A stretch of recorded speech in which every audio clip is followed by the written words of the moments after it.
আগেতে গিয়ে দেখি বেশ কিছু অচেনা মুখ আমাদের পাড়ায় ঘুরঘুর করছে, আর রাগ কার ওপরে সে পড়ে কোনো ঠিক আছে? সেই জন্যই তোদেরকে কাল ওই স্কুলে যেতে বারণ করছি। ওরে বাবা, আমি তাহলে এখন বাড়ি যাবো কিভাবে? ওই ডাকাতগুলো যদি আমাকে এসে ধরে? তুই চিন্তা করিস না বল্টু, আমি তোকে পৌঁছে দিয়ে আসবো।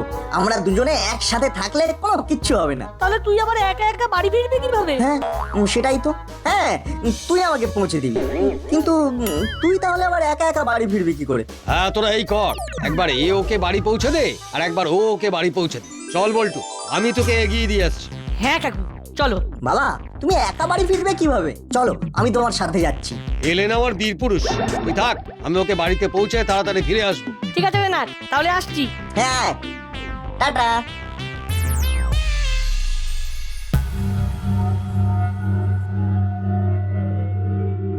সব ব্যবস্থা করে এসেছি।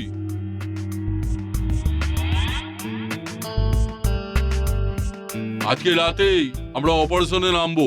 ভালো করে খোঁজ নিয়েছি তো বস,